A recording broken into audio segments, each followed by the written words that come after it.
and welcome to my second most important video on your creative path. I'm Anastasia, and today we'll be talking about one of the most common blocks that's preventing you, as well as many other people, from doing anything arty, or in other words, express ourselves creatively. That block is called lack of time, and it's actually one of the most dangerous pitfalls. So, we hear things like, I don't have time to paint. No, I don't have time to take that salsa class in the evening. I've been thinking about it for a very long time. I'd love to, but no, I don't have time. No, I haven't done my crochet for ages. God, it takes forever. I don't have time for anything like this. Because guess what? I'm always busy. I have a life.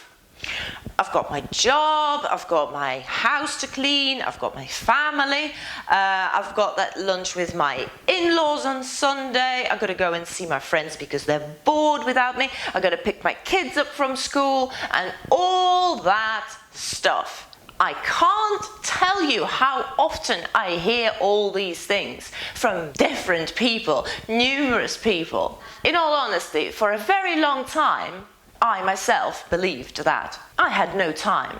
Meanwhile, everyday lives are becoming busier and busier and busier, and more stuff is happening, and we just get caught up with all of our commitments, with our families, with our friends, with our jobs, with our colleagues, our neighbours, I don't know, our gym routines and stuff.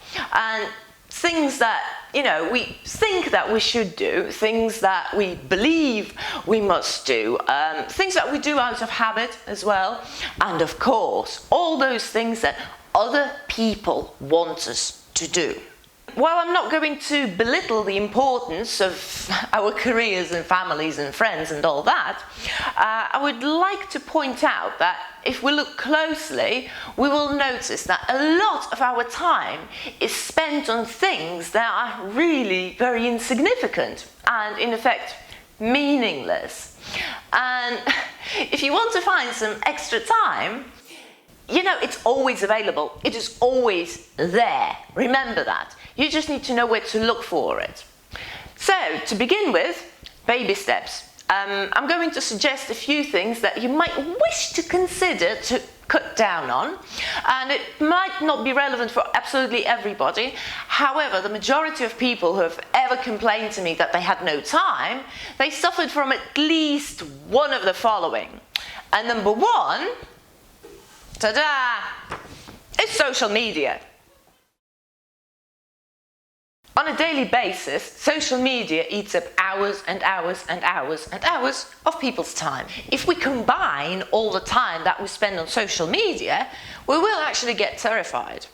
Let me give you an example. If you spend just 1 hour a day on social media, that is an equivalent to 365 hours a year on social media, which is an equivalent to 2 weeks of your lifetime. Needless to say, if you spend 2 hours a day on Facebook, that is an equivalent to a month of your lifetime spent on Facebook. That is pretty scary, isn't it, when you think about it like this? And while it's important, of course, to keep in touch with your friends and people who you know and know what's going on, let's face it, let's be honest, we all know how it happens. We'll log in to wish somebody a happy birthday very quickly, and then we just get stuck in our news feed. All those photos and memes and videos that our friends share for us to like and share, all that stuff soaks up a huge chunk of our evening. But if later on anybody asked us what was so fascinating that we spent all that time in our newsfeed, we wouldn't even remember most of the things we'd seen there. So, what do we do?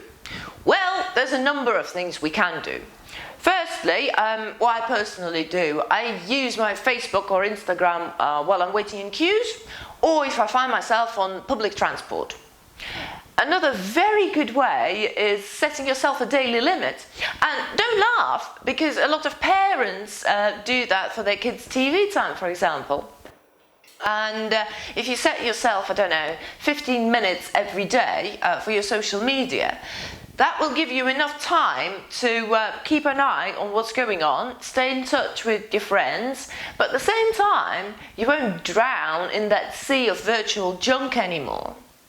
As you can see, discipline is key here, but if you're determined, if you really want to find extra time, that's a very, very good way of doing it. And I wish you all the luck to actually get there. I know you can, because a lot of other people already have. Another thing I'd like to talk to you about is television.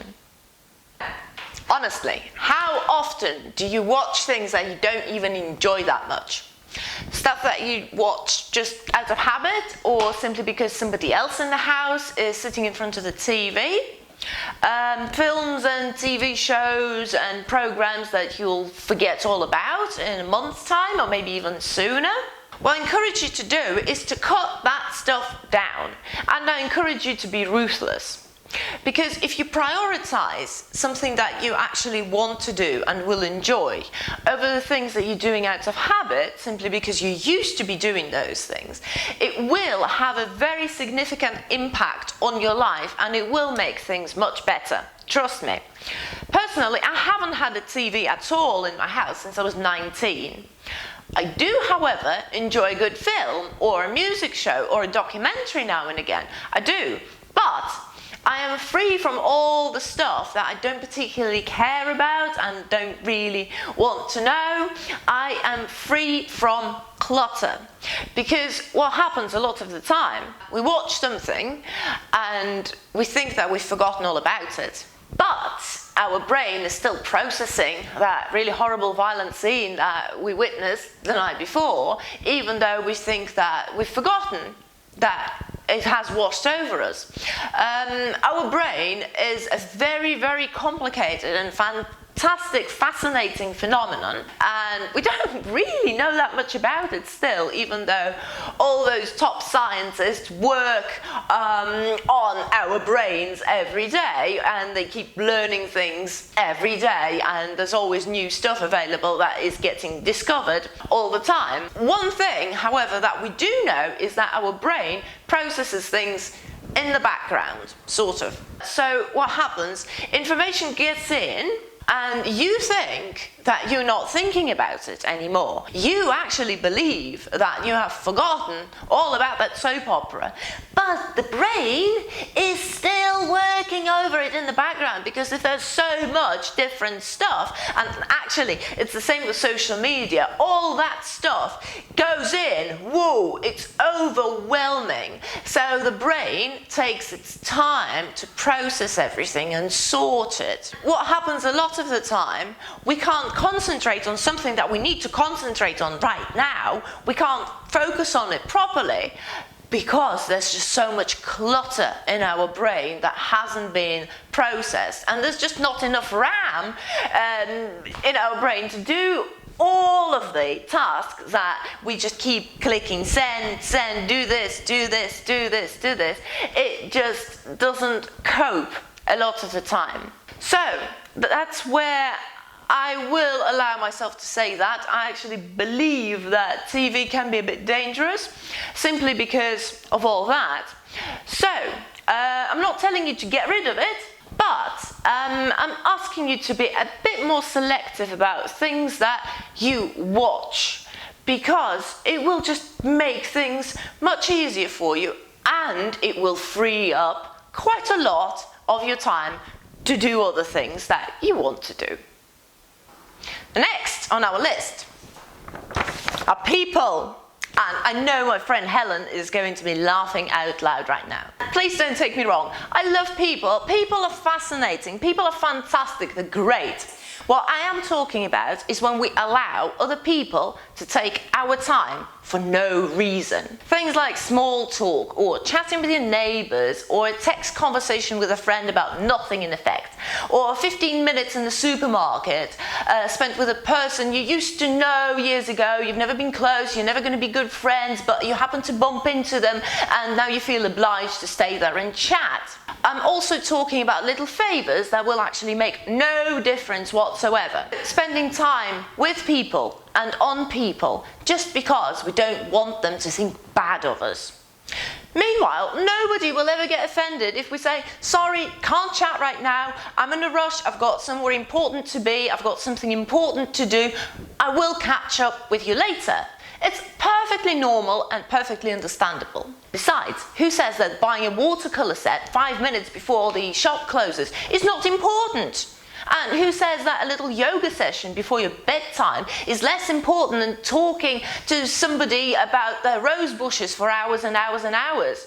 And why can't we leave a very boring party an hour or two earlier and spend an evening the way we want to spend it? Maybe we want to have a glass of wine and read a book. Maybe we want to do some drawing, or maybe we just want to do nothing and relax because we've had a really tiring day and we want to be fresh tomorrow morning. That is all perfectly fine. So if you're that busy that you can't find 15 minutes to do a pencil sketch, it means that things are pretty tough, and that means that you'll have to be a bit more strict with yourself as well as with other people, because in most cases lack of time is merely an excuse not to start doing something or not to continue doing something. And I might be repeating myself here, but what I'm getting at is the fact that you can always find a bit of time, half an hour here and maybe an hour there, that will already make a huge difference, believe me. The more you do it, the easier it will become for you to find that extra time. Because guess what? You start enjoying whatever it is you're doing, and it's easier to sacrifice other things that you don't need anymore to do that something more often. It gives you an incentive. And the more you do something you enjoy, the better you become at it, so you want to do more of it. Let's start with baby steps. There will be more videos on lack of time in future, but if we start with a little change here and there, we start implementing them tiny changes, that will make a big difference and we'll be able to take it from there. If you are very serious, however, about your time management skills, there's a fantastic resource that I highly recommend. That's called No BS Time Management by Dan Kennedy. Brilliant book, absolutely wonderful. It's quite an old one and it's focused on career, but it can be applied to all areas of your life, and it can definitely be applied to your creative path, because that's actually what I've done and it worked miracles. So, thank you for watching. Once again, it was Anastasia, and I will see you soon on your creative path.